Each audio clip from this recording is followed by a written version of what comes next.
જુનાગઢની બે તરફ, એક તરફ વિસાવદર છે, એક તરફ ગોંડલ છે. બંને હાલ ચર્ચાનો વિષય છે. ગોંડલને લઈને તમારા જ જે પાટીદાર અનામત આંદોલનના કેટલાક લીડર્સ હતા, નેતાઓ હતા, એ અત્યારે ગોંડલ તરફ છે. ગોપાલભાઈ અને તમે બધા લોકો આ બાજુ વિસાવદર તરફ છો. ગોંડલને લઈને તમારું શું મત છે, અને જે ખાસ કરીને પાટીદાર નેતાઓ ગોંડલ તરફ વળી રહ્યા છે? જો ગોંડલ છે ને, એ બહુ સેન્સિટિવ વિધાનસભા રહેલી છે સૌરાષ્ટ્રની, અને ગોંડલ પાટીદાર વોટર્સથી પ્રભાવિત છે.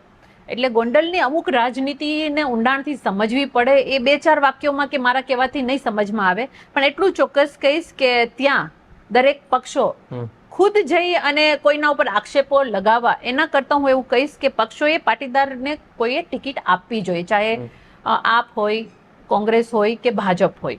આજે સમજો કે જ્યારે ભાજપ ઉપર આપણે આક્ષેપ લગાડીએ છીએ તો ભાજપમાં પણ ઘણા સક્ષમ પાટીદાર લીડરો છે, કેમ ટિકિટ નથી લઈ આવી શકતા? લઈ આવો ટિકિટ. કોંગ્રેસમાં પણ ક્યાં આપે છે પાટીદારને? કોને ટિકિટ આપી? નથી આપતા.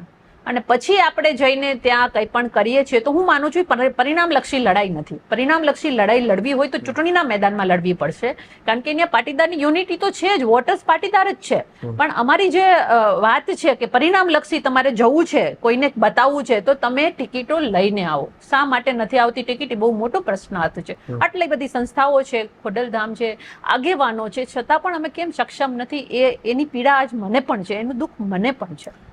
લો એન્ડ ઓર્ડરને લઈને હંમેશા પ્રશ્નો થતા રહે છે.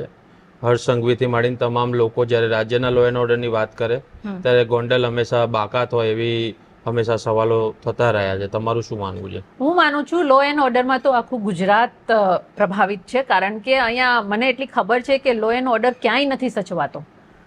ભાજપ જે રીતે વાત કરી રહ્યું છે અને જે રીતે કહી રહ્યું છે કે અમે સુરક્ષિત ગુજરાતની કલ્પના કરીએ છીએ કે અમારું સુરક્ષિત ગુજરાત છે, પણ હું નથી માનતી. કારણ કે તમે જોયું હશે કે 15 મહિનાની દીકરીઓ પણ પીંખાઈ રહી છે, તો ક્યાં આવ્યો લો એન્ડ ઓર્ડર? પર્ટિક્યુલર એક વિધાનસભાની વાત નથી. ગુંડાગર્દી તો હર જગ્યાએ હોય છે, પરંતુ ગુંડાગર્દીને રોકવા માટે ગુજરાતમાં દરેક જગ્યાએ ભાજપ નિષ્ફળ થઈ છે. તો અહીંયા ખાલી ગોંડલની જ વાત નથી. હું નથી માનતી, કારણ કે હું એવું માનતી જ નથી કે સામે સત્તા પક્ષમાં બેઠેલો વ્યક્તિ કોઈ એટલો બધો સક્ષમ છે, એટલો બધો પ્રબળ છે. નહીં, કાગળનો વાઘ બનાવવામાં આવી રહ્યો છે. કંઈ જ નથી.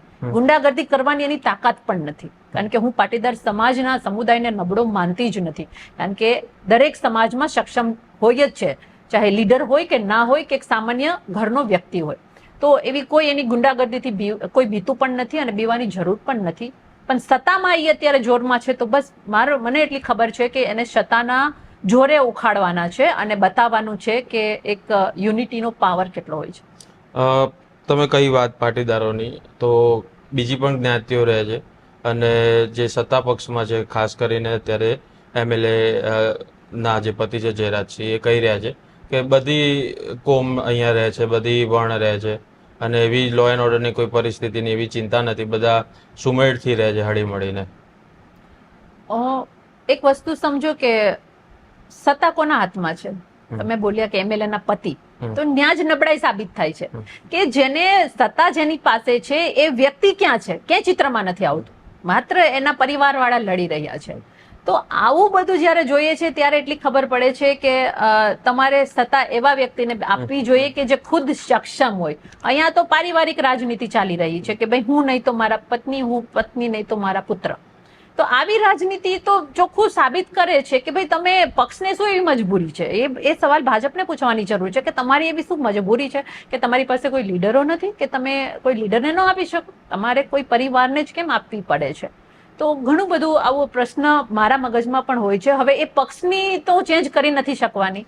મને તો એટલી સમજ છે કે સમાજના આગેવાનોએ સાથે મળીને જે પક્ષમાંથી સારા લીડરોને ટિકિટ અપાવી શકે એને અપાવી અને કરવું જોઈએ. અને અન્ય સમાજની વાત આવે તો અન્ય સમાજ પણ રહે છે, ના નથી કહેતી, પણ ગુજરાતની રાજનીતિમાં કોઈ એમ કહીને જાય કે અમે જાતિવાદની રાજનીતિ નથી કરતા, તો એ ખોટું બોલે છે.